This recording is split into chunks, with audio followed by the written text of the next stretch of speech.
Canadá elimina a África do Sul e com isso está garantido nas oitavas de final da Copa do Mundo. Nesse vídeo daqui eu vou fazer o resumo do futebol internacional deste domingo, dia 28 de junho. Beleza? Então já vamos lá. Se resume basicamente nesse jogo daqui, jogo entre África do Sul e Canadá, não tem mais nada no futebol internacional. Teve futebol brasileiro? Teve. Vou comentar sobre os jogos do futebol brasileiro lá no 21 Futebol Clube, que é meu canal sobre futebol brasileiro. Mas em futebol internacional, apenas essa vitória magra do Canadá por 1-0, que garantiu assim os canadenses nas oitavas de final, beleza? Já falando do jogo, vou passar aqui por este jogo, depois a gente ainda passa pelas notícias, que aí sim tiveram bastantes notícias do futebol internacional. Então, dentro do jogo entre África do Sul e Canadá, uma partida que eu esperava um domínio do Canadá tendo a bola e uma seleção da África do Sul se defendendo bastante. Tanto é que eu acho que eu cheguei a comentar na projeção desse jogo que eu postei aqui no canal, que eu imaginava um empate. Eu acho que eu tinha falado isso, cara. Eu imaginava um protagonismo até maior do Canadá, mas a África do Sul, principalmente no segundo tempo, conseguiu esfriar muito o jogo, conseguindo segurar a bola com o seu goleiro, o Williams, né? Deixa eu até colocar aqui na escalação para mostrar. Eita, aqui não veio a formação dessa forma, né? Aqui, agora foi. Aqui, ó, o Williams. A todo momento, os defensores da África do Sul procuravam o Williams, utilizavam ele, e aí a seleção canadense raramente dava esse salto na marcação no Williams. Então o que acontecia? Tinha vários momentos que ele ficava 10, 15, 20 segundos com a bola no pé. O tempo ia passando, a África do Sul ia esfriando o jogo. Então eu não julgo, já teve um interclasse que eu fiz algo parecido. É. Só que em Copa do Mundo a gente não tá muito acostumado a ver isso, né? Então o Williams esfriou basicamente o segundo tempo inteiro. O Canadá não conseguiu pressionar muito, a África do Sul foi conseguindo esfriar a partida, e nos momentos que o Canadá subia a sua linha para pressionar lá em cima, ali que a África do Sul quebrava essa primeira linha de marcação do Canadá e conseguia criar uma ou outra chance, mas quando quebrava essa linha de marcação e chegava lá na frente, aí faltava objetividade para a África do Sul. Teve vários momentos que poderia acelerar a jogada e terminar em finalização, e aí continuavam rodando a bola e não transformavam em algo perigoso. Então a África do Sul lidou muito bem com o segundo tempo. Eu achei que a África do Sul fez um segundo tempo muito inteligente, principalmente pela utilização do seu goleiro, Williams. Tanto é que o Canadá criou muito pouco e era o grande favorito para o jogo, era o Canadá. Mas foi punido, né, cara? Porque aí aos 47 do segundo tempo, deixa eu até colocar aqui, ó. 47 do segundo tempo, tem uma bela troca de passes pela direita do Canadá, um cruzamento do Sheffield. Esse jogo que marcou o retorno do Alphonso Davies, inclusive, entrando pela meia esquerda. E aí o Sheffield, que nos últimos jogos estava entrando pela meia esquerda, entrou pela meia direita. Ele cruza para a área, a zaga afasta e a bola sobra na entrada da área nos pés do Eustáquio. A impressão que eu tenho é que a África do Sul já estava se imaginando na prorrogação. Tanto é que depois que afastam essa bola, não tem o senso de reação rápida dos defensores da África do Sul para vir fechar o chute. Eles não imaginavam que o Canadá ia conseguir criar uma chance perigosa nesses minutos finais. Justamente de tanto que esfriaram a partida, ninguém criou nada nos minutos finais. Até essa bola sobrar nos pés do Eustáquio. E aí o Eustáquio finaliza no cantinho, faz um golaço e é o gol que sela o Canadá nas oitavas de final da Copa do Mundo. O Eustáquio, muito bom jogador, já chegou a jogar um certo tempo no Porto e mais recentemente ele foi para o Los Angeles FC jogar na MLS. Muito bom jogador o Eustáquio, um dos grandes nomes dessa seleção. Destaques que eu posso falar da partida, cara, dessa defesa da África do Sul, os dois zagueiros foram muito bem, tanto o Mbokasi tanto o Ocon. O Williams eu gostei também, achei um goleiro muito bom, com muita liderança, fez grandes defesas. Aqui a nota do Ocon tá até maior que o do Mbokasi, mas eu achei que o Mbokasi fez uma grande partida, tá? E na lateral direita, o Modal, cara, eu fiquei impressionado, é muito bom lateral direito. Teve uma jogada que ele deu uma caneta, tabelou com o companheiro, aí ele ia dando outra caneta, e aí o Buchanan fez a falta nele e até levou o cartão amarelo. O Modal deu duas canetas seguidas, cara, foi um dos lances mais bonitos em questão de dribles dessa Copa do Mundo. Deu através dos pés desse lateral direito, o Modal. Nesse time, o Maseco achei que fez um jogo ruim, por mais que ele tenha feito o gol histórico contra a Coreia do Sul, que classificou a África do Sul e eliminou a Coreia, inclusive. Achei que dessa vez o Maseco não foi tão bem. Do outro lado, o Apolis até criou uma outra chance, mas nada demais. O que é decepcionante pra mim é isso daqui, ó. Cadê? Lyle Foster. O cara joga na Premier League, joga no Burnley. É, desses jogadores da África do Sul é o que joga em mais alto nível e não pisou em campo, cara. Nem vindo do banco de reservas. É realmente por opção, o Foster não jogou. E ele seria, pelo menos na minha projeção, o grande destaque da África do Sul da Copa. E o cara foi inutilizável. O centroavante da África do Sul não fez nada. O cara que entrou também não fez nada. E o Foster escanteado lá no banco, não agregando em nada. Lá do lado do Canadá agora, aliás, foi o Saliba que levou cartão na caneta do Mudal, não foi o Buchanan, foi o Saliba, que até foi substituído depois.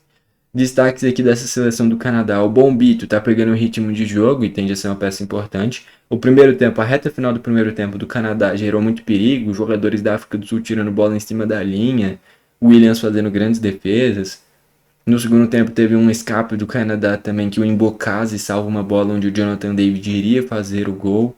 Então, muita dedicação do lado da África do Sul. De fato, acho que a grande questão é que, de tanto que a África do Sul esfriou o jogo, não esperava que o Canadá ia ter uma chance tão perigosa nos minutinhos finais, né?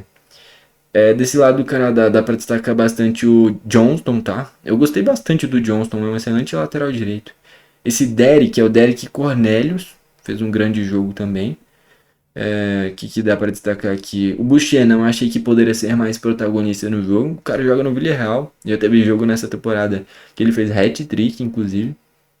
Foi muito bem na temporada. O Villarreal que foi para Champions. O Buchanan tá em um alto nível no futebol mundial. Só que não teve muito destaque no jogo. O Saliba dessa vez foi mais discreto. Já o Eustáquio é quem fez o gol do jogo. Eu cheguei até a comentar na projeção que o ritmo de jogo do Canadá ia depender muito do Eustáquio. O Eustáquio é o volante que faz esse time do Canadá andar dentro da partida. É muito bom jogador, cara, como eu disse. Lá na frente, o Oluwasei é um jogador muito rápido, cria muitas jogadas. E o Jonathan David não foi tão participativo como normalmente é, né? Mas, de qualquer forma, se não fosse um corte do Embocase, por exemplo, maravilhoso, o Jonathan David teria feito gol. Ele estaria tendo a presença diária dele. Do banco de reservas dá para destacar o Schaffelburg, que foi quem cruzou para ter a afastada da zaga e o gol do Eustáquio. E o retorno do Alphonso Davies, que retornou sem ritmo de jogo, não entrou lá essas coisas. Ele entrou fazendo essa meia esquerda no lugar do Miller. E o Schaffelburg lá na meia direita no lugar do Buchanan. Dois caras que foram importantes, mas o Schaffelburg foi até mais importante que o Alphonso Davies. Enfim, o Canadá chegou às oitavas de final da Copa do Mundo sem precisar do Alphonso Davies. Isso é de se enaltecer bastante a evolução coletiva do Canadá. Tá? Então já deixou para trás o Catar, já deixou para trás a Bósnia-Herzegovina. A Bósnia passou, né? Mas o Canadá conseguiu passar neste grupo com a Bósnia também. Perdeu para a Suíça, mas passou de fase. E agora passa também pela África do Sul. A real é que esse foi um confronto de duas seleções que não devem chegar muito longe, tanto é que a África do Sul já está eliminada, e o Canadá provavelmente já nas oitavas ou no máximo nas quartas já deve ser eliminado. Isso é o provável. O futebol é imprevisível, tudo pode acontecer. De jogos, apenas esse. O restante é futebol brasileiro, que eu vou comentar no 21 Futebol Clube. Aí agora bora passar pelas notícias do futebol internacional. Então, ó, Marcelo Bielsa marcou uma entrevista de imprensa na terça-feira no Centenário, no Uruguai.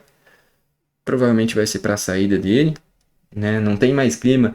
Eu acho que ele vai ser demitido ou pedir demissão. Não é nem pelo resultado na Copa, mas é porque de fato zero o clima dele com os jogadores, né? Aqui vai ter um amistoso pós-Copa do Mundo da seleção brasileira, então vou comentar mais lá no 21 Futebol Clube sobre isso. O Al Saad do Catar tem negociações avançadas com o Crespo, em São Paulo. O treinador já deu sinal verde para assinar com o clube do Catar. Recentemente ele já tinha treinado um time, acho que nos Emirados Árabes, né, por aí. Al Duhail, se eu não me engano, era o time que o Crespo estava treinando. Al Duhail ou o Al Rayyan, que é o time do Roger Guedes. É um dos dois, se eu não me engano. E o Al Saad é um grande time do Catar. Vamos ver se vai se concretizar. O Crespo que foi injustiçado no São Paulo, né? Tem um acordo verbal aqui, ó. O Yan Diomandé chegou a um acordo verbal para assinar um contrato de 5 anos com o PSG. Negociações começando agora entre Leipzig e PSG. O Diomandé, cara, seria um grande reforço. Só que aí, qual que seria o ataque do PSG? Kvaratskhelia, Dembélé e Doué. O Diomandé vai entrar onde? Só se o PSG fosse vender o Doué ou o Kvaratskhelia, não faz sentido. Então o Diomandé indo pro PSG, a princípio, chega para ser reserva, cara. O Liverpool queria ele, se ele fosse pro Liverpool, eu acho que ali ele seria titular. Qual que é o ataque do Liverpool? O Salah tá indo embora. Vai ser quem? Gakpo, aí o Diomandé seria titular. Eu não sei nem qual seria a outra peça de ataque. Aquele molequinho da base, será? O Ingumorra? Não sei. Mas o Diomandé chegaria para provavelmente ser titular de um grande time que irá disputar a Champions, como é o Liverpool. Indo para o PSG, ele está indo para o melhor time do mundo, mas provavelmente para ser reserva a princípio. Né? Mas o Kvaratskhelia fez a mesma coisa. Ele foi, a princípio era reserva do Barcola e hoje é incontestavelmente titular. Né? Então nunca se sabe. Só que a concorrência vai ser alta. Se ele for para o PSG, ele chega a princípio para ser reserva do Doué. Enfim, acho que pensando em protagonismo, o PSG não é a melhor escolha para o Diomandé. Pensando em ganhar títulos, aí sim ele está indo para a melhor equipe do mundo. É da escolha de cada um. Eu já comentei várias vezes aqui no canal, né? Entre ser reserva de um time vencedor e protagonista de um time que não ganha nada, eu prefiro ser protagonista de um time que não ganha nada. Sendo bem sincero, é assim que eu penso. Então, eu se fosse o Diomandé entre ir para o Liverpool e ir para o PSG, iria para o Liverpool porque no Liverpool ele teria mais espaço, mais minutos e poderia se destacar mais. O Barcelona está planejando abrir negociações com o Barcola do PSG, então aqui já pode se encaminhar isso daí. O Barcola sai do PSG, o Diomandé chega para ser esse reserva, tanto do Kvaratskhelia, tanto do Doué, até porque ele faz as duas pontas, né? Então, talvez seja isso. Só que mesmo assim o Diomandé é negociação de papo de 100 milhões de euros. 100 milhões de euros eu não acho que seja válido pagar tudo isso para um reserva. Então, enfim, acho que é caro pro PSG pelo Diomandé ser reserva e pro Diomandé não é uma boa porque ele vai ser reserva. Então eu se fosse o Diomandé iria pro Liverpool, tá? Dentre essas duas opções. Aqui tem uma provável ou possível venda do Maurício, vou comentar no 21 Futebol Clube. Tem o Xhaka, ó, posição de grande Xhaka é clara, ele quer se juntar ao Chelsea para trabalhar junto ao Xabi Alonso. Há um acordo total entre os termos pessoais já em vigor. Sunderland está dificultando os negócios. É verdade, né? O Xabi Alonso é o técnico do Chelsea agora. E o Xhaka teve o auge da sua carreira no Bayer Leverkusen, sendo treinado pelo Xabi Alonso. Então, de fato, seria uma reedição de uma dupla que deu muito certo, né? Ter Stegen está próximo de ser o novo reforço do Ajax, seria uma transferência definitiva e não mais um empréstimo. Ele que não tem mais espaço no Barcelona, né? O Barcelona já tem o Juan Garcia, já tem o Chesney também para ser o reserva ali. Então, de fato, só que o Chesney está indo para aposentadoria já já, né? Deve jogar talvez só mais uma temporada ali e se aposentar. Ele foi muito importante nesse processo do Barcelona. Até agora tem um goleiro confiável e titular como é o Juan Garcia. E o Ter Stegen de fato não tem espaço. Ele que foi rebaixado e campeão ao mesmo tempo. Porque começou no Barcelona, que foi o campeão, e terminou no Girona, que foi o rebaixado. É um grande goleiro, mas que de 3, 4 anos para cá, a carreira do Ter Stegen está indo em uma decadência. Por mais que seja um grande goleiro. E de qualquer forma, ir pro Ajax é um grande time. Um dos maiores times do mundo. O Bahia, esse daqui é futebol brasileiro. O Sunderland recusou a proposta do Xhaka a princípio, né, do Chelsea, como eu já tinha comentado agora há pouco. Xabi Alonso quer impedir a possível transferência de Enzo Fernandes para o Real Madrid. No entanto, se o Chelsea acabar mesmo assim perdendo Enzo, ele quer ter um jogador como o Tchouaméni na troca. Aí eu não entendo, cara. Porque assim, se você perde o Enzo Fernandes e traz o Xhaka, é elas por elas. O meio de campo vira Caicedo, Xhaka e Palmer. Já tá formado. Então, segurar o Enzo Fernandes e ainda trazer o Xhaka, o que ele quer? Não vai jogar com o Caicedo, Enzo Fernandes e Xhaka junto. Porque aí o Palmer teria que jogar em uma das pontas. Jogando em uma das pontas, ele jogaria na ponta direita. Quem joga na ponta direita é o Estevão. Quem perderia espaço então no time, se ficassem Enzo Fernandes e Xhaka juntos, seria o Estevão. E aí eu acho que pro futuro do Chelsea não vale a pena. Então, sinceramente, eu se fosse o Chelsea, vende bem o Enzo Fernandes, papo de 130 milhões de libras, milhões de euros, e traz o Xhaka. O Xhaka, como a gente viu aqui, 8 milhões de libras, pô. Ó o lucro que o Chelsea vai ter em relação a vender o Enzo Fernandes e trazer o Xhaka. E fora que o Xhaka joga muita bola, substitui muito bem a altura, características diferentes, a intensidade do Enzo é maior, qualidade técnica do Xhaka é maior. Então, trocando o Enzo pelo Xhaka, você financeiramente sai ganhando muito. E nível de qualidade melhora também. Intensidade perde um pouquinho. Mas qualidade ganha muito. Então, sinceramente, eu se fosse o Chelsea apenas venderia muito bem o Enzo Fernandes e traria o Xhaka. Se traz o Tchouaméni, vai trazer o Tchouaméni para ser a reserva do Caicedo. Pro Tchouaméni não vale a pena. E pro Chelsea teria um reserva muito bom, mas pro Tchouaméni, sinceramente, não valeria a pena sair do Real, onde ele é titular, e ir pro Chelsea para ser a reserva do Caicedo. Então, sinceramente, vende bem o Enzo e traz o Xhaka. E tá tudo certo. Hwang Myung-bo pediu demissão e não é mais técnico da Coreia. Depois de cair fora em um grupo que tinha a África do Sul, em um grupo que tinha a República Tcheca e o México, foi frustrante, né? A derrota para a África do Sul foi frustrante. Era jogo para, assim, se a Coreia empatasse, passava de fase. E perdeu para a África do Sul. Enfim. Lewandowski é o novo reforço do Chicago Fire. Ele tá indo para essa reta final de carreira, né?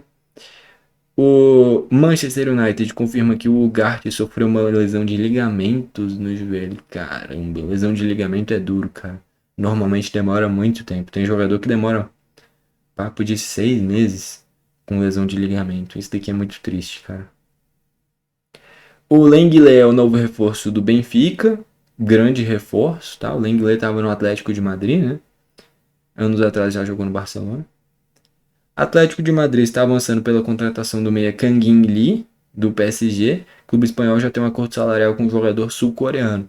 Ele que já jogou no Valência, né? Então ele já tem esse fator de ter o espanhol muito provavelmente afiado, né? E no PSG ele é reserva, joga pouco.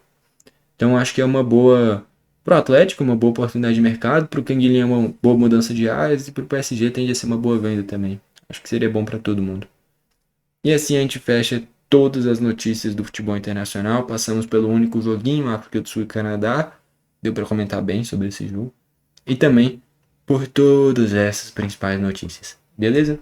Não se esquece de se inscrever e ativar o sininho para você sempre receber os vídeos novos. Foi esse o vídeo. Valeu e falou!